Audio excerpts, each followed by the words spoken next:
This is the American Roundtable. I'm Al Spry. And I'm Bill Strickland. So happy to be here on Tough TV. Great show in store for you. Well, it was a huge upset. We talked about it last week, the election of Donald J. Trump as President of the United States. We'll have more on him and undocumented immigrants. Also going to be talking about his first phone call with Vladimir Putin, who is the head of Russia. And we got our guest today is David Smith. Dr. David Smith wrote a book about the most decorated soldier of World War II, Audie Murphy. In celebration of Veterans Day. Absolutely.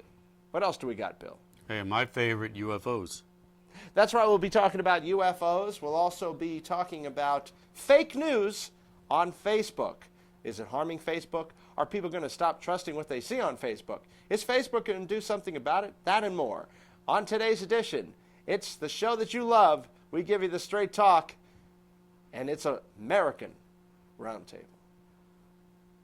You're watching American Roundtable, and we're going to start off talking about Donald Trump's first interview on 60 Minutes, Al. That's right, a very good interview. This is, of course, your favorite show on Tough TV, American Roundtable. We give you the straight talk and the bottom line. Check us out on Facebook at facebook.com/American Roundtable for more information. We'd love to have you join us. So, yes, in an interview with CBS 60 Minutes, President-elect Donald Trump said his first priority will be arresting and deporting criminal undocumented immigrants. These are the ones that have criminal records. He put a number to the effort. He said, quote, "What we're going to do is get the people that are criminal and have criminal records, gang members, drug dealers. There are a lot of these people, probably 2 million. It could even be 3 million.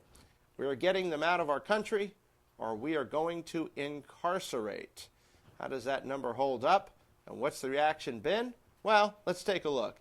Washington Post fact checker and 538 find Trump comes up short.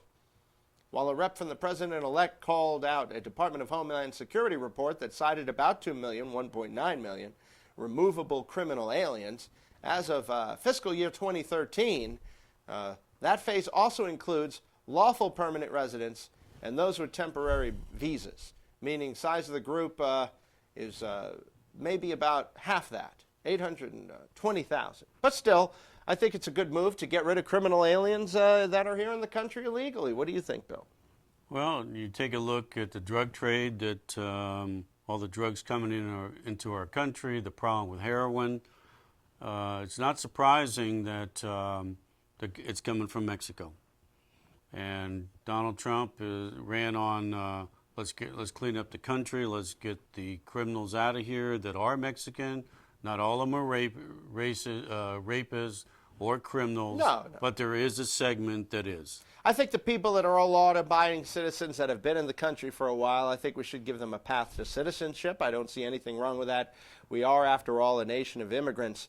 But I think we should get the bad seeds out before they cause more destruction and more damage to our people here in America. And I think it's very interesting. You know how these stars have been saying they want to move to Canada?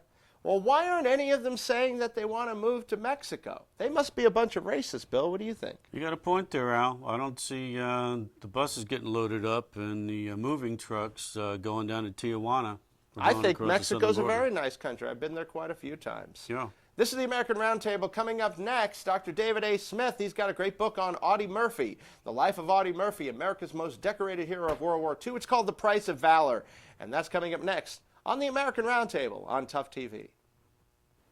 Welcome back to the American Roundtable. So glad to have our next guest on. He wrote a book about Audie Murphy, the most decorated soldier of World War II, and it's called The Price of Valor. So happy to have Dr. David Smith. He is a professor over at Baylor University. Dr. Smith, welcome to American Roundtable. Thanks, Al. It's great to be with you. Why don't you tell folks about yourself and your background? I am an American historian. I teach U.S. history here at Baylor University in Texas. I do military history, I do cultural history, and I like biography, and that's about me in a nutshell. Oh, that's great. What made you decide to write a book about Audie Murphy? Well, I've always been interested in the military history angle and the biography angle, but Audie Murphy brings in the story of American heroism and American celebrity because of his identity as both a military hero and a big-time movie star in a really compelling tale that blends two elements of American culture that you really don't see together too much. How so? Well, you have this individual who becomes this prototypical American hero for his military exploits, and we want to have him as that sort of military hero icon. But then just as soon as he comes back, he becomes a Hollywood celebrity. And we treat our heroes and our celebrities in two different ways, and to try to make the same person be both was sort of more than he could stand.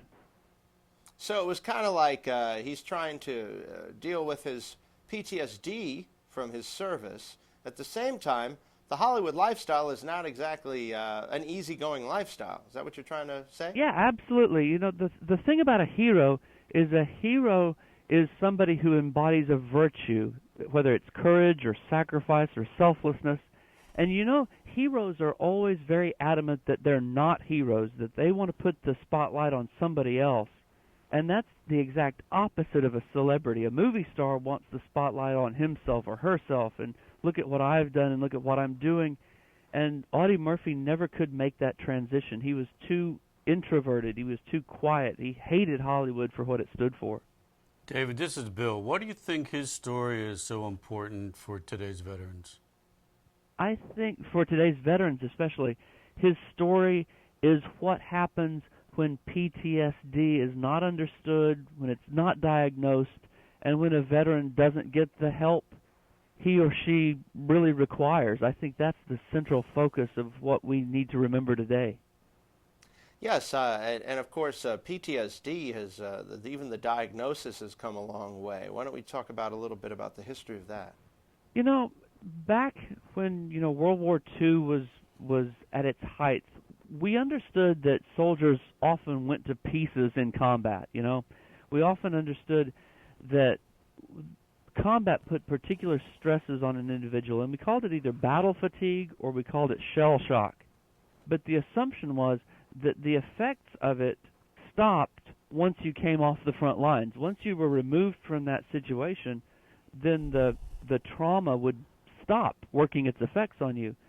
And the whole idea about PTSD is that it doesn't. The whole play of Audie Murphy's life was that he lived with the effects of his World War II experience for the rest of his life, and they had a terrible effect on him. What kind of effect are we talking about? Well, he couldn't sleep.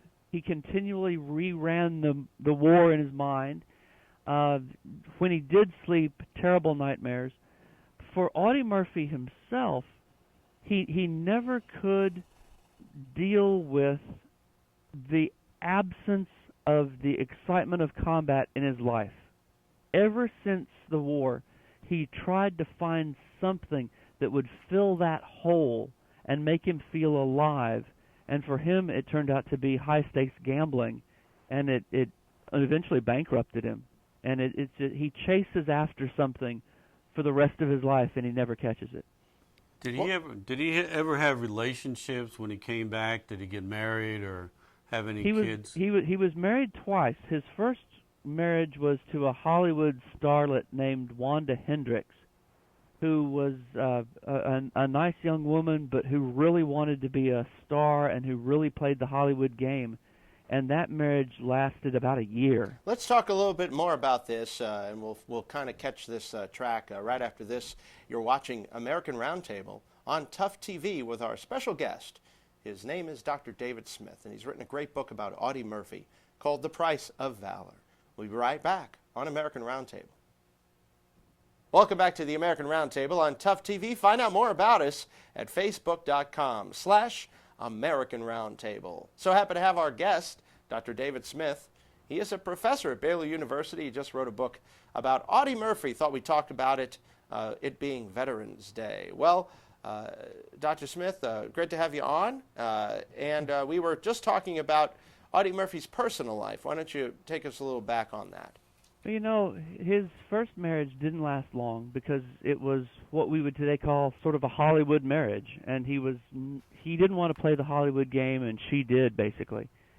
And after that marriage came apart, he met and married a stewardess, an airline stewardess, and she was from Texas, and they had 2 children, and they stayed married the rest of his life. That's interesting. And so she had to deal, of course, this is a very loving, caring wife, to having to deal with his PTSD over the years. Sure. I mean, she experienced every bit of it. She experienced the restlessness. She experienced his compulsion to have a gun with him all the time. She experienced his mood swings and his tendency toward violence sometimes. Yeah, she weathered it all. So this was a man who obviously was dealing with a lot of demons, but yet he was a successful actor. How do you attribute that? He just sort of compartmentalized it. I mean, he knew what he was dealing with, and he knew what he had to do to be an actor. He didn't like to play the Hollywood game, and he didn't like to hang around other actors, but he understood it was a job, and determination was one of his chief characteristics. And if he was going to be an actor, he was going to see it through, no matter what other demons were lurking at the door. Yeah, he also co-starred or starred in movies with famous actors like Jimmy Stewart, Sure, and Gary Cooper. Yeah, and Burt Lancaster and Audrey Hepburn. He tended to be better when he didn't have to carry a film all by himself. And I think of the movie that he made in 1960 with John Huston called Unforgiven, and Burt Lancaster was the star of that, and Audrey Hepburn was in that, and he did. It's probably his best role, and he didn't have to carry the whole movie himself. Yeah, he didn't have to deal with all the pressure. Exactly. Same way with Jimmy Stewart. When he made Night Passage with Jimmy Stewart was sort of the star, and Audie Murphy didn't even appear until about 30 minutes into that movie. Yeah, was he in the Battle of the Bulge? Is that where he got his... No, he was south of there. The Battle of the Bulge involved troops that came in through Normandy on D-Day, but Audie Murphy came into France from the south about 2 months later, and his heroism, for which he got the Medal of Honor, was quite a bit further south from where the Battle of the Bulge took place. Now, of course, I want to kind of try to relate this to today a bit. We're seeing a marked increase in the amount of suicides among our troops, including, which was very surprising to me, the suicide of a general. I don't think that's ever happened before. What do you attribute this to? Is this a PTSD issue? Absolutely, it's PTSD. You know, I found when I was doing the book, I found that an admiral in the Mediterranean theater shot and killed himself shortly before August of 44. I can't remember the man's name, but it was an admiral, and he had killed himself during the war because of the stress. So it's not something new. It's just that we're acknowledging it sort of for the first time and seeking to help. Well, like you said, they used to think it was just battle fatigue. Some people even thought it was cowardice. Of course, the famous incident of General Patton slapping a soldier because he was suffering from some effects of PTSD. And so I'm glad to know that they're not looking at it as cowardice anymore. Absolutely, and even Audie Murphy changed his opinion of what might have been considered cowardice over the course of the war. As he experienced more, and as he experienced all of his buddies being killed or getting their $1 million wound and going home, he became much more understanding of soldiers who had a hard time dealing with it when they first arrived. All right, well, we're talking with Dr. David Smith. He wrote a book called The Price of Valor, The Life of Audie Murphy, America's Most Decorated Hero of World War II, available at Amazon and the fine bookstore near you. This is American Roundtable. I'm here with Bill Strickland. My name is Al Spry. We are here and happy to be on Tough TV at toughtv.com. Find out more information about this great network, and we will be right back after this. Welcome back to the American Roundtable. So happy to be here with Dr. David Smith. He is a professor over at Baylor University, and of course he teaches history, and I happen to like history, and so does Bill. Great talking to you about Audie Murphy. That's a name that young people don't really know. Why is that? You know, Audie Murphy began to experience a decline in his celebrity, his fame in the 1960s as the culture moved away from from wanting war heroes, basically. You know, we began to see more bitter, more cynical movies in the 60s, and what Audie Murphy represented just sort of got eclipsed by the counterculture. And by the time patriotism sort of made a comeback in the 1980s, he had already died. Hey, how did he die? He died in a plane crash. He had declared bankruptcy in the later 1960s, and he was always on the lookout for some sort of business deal that could sort of get him back on his feet. And he had gone out to Atlanta to look at a prefab building company that he was thinking of investing in, and they put him on a plane to send him up to see one of their manufacturing centers, and the plane crashed in Virginia.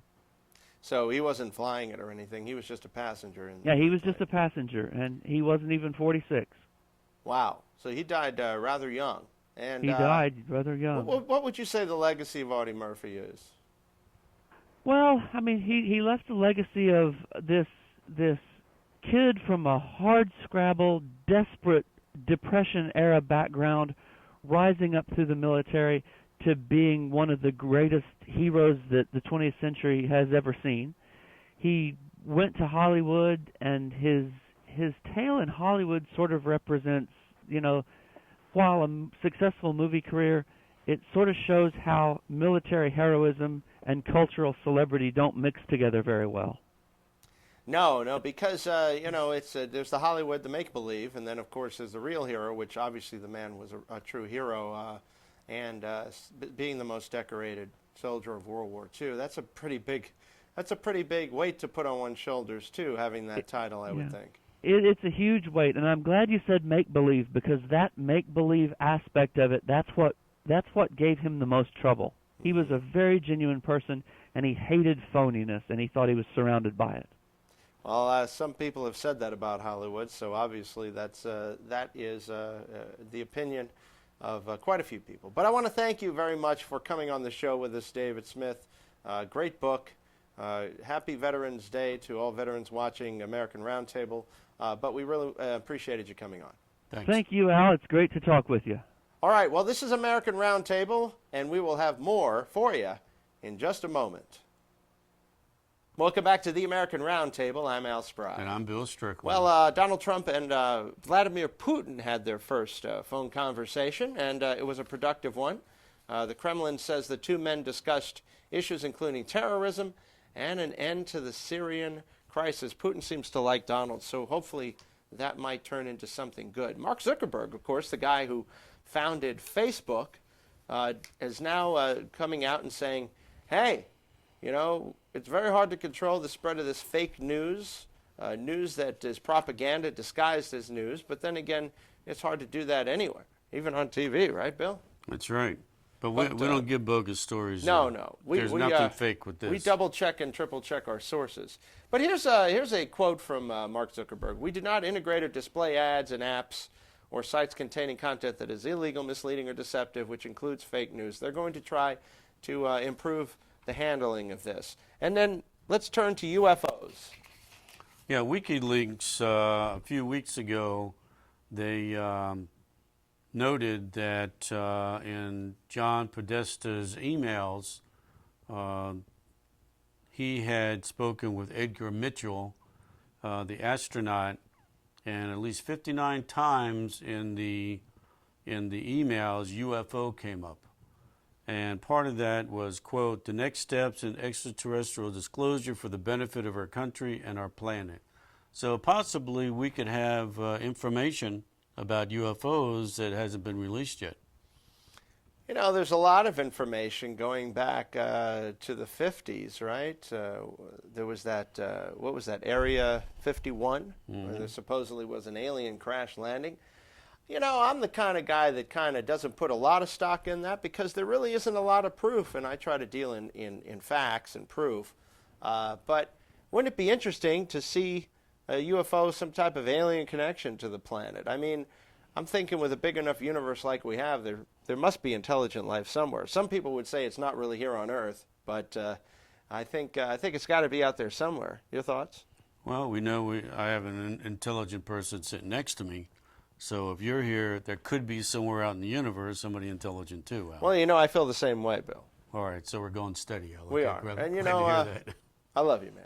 And it's great to have you here watching us on the American Roundtable. We're here every Saturday morning at 9, right here on Tough TV. Also on Tough TV 38 in Orlando. That's where this show originates. I want to thank you very much for following us. Please check us out on Facebook, facebook.com/American Roundtable. Well, that does it for this week. We'll see you next week for another half hour of Politics Power. My name's Al Spry. Bill Strickler. We'll see you next week.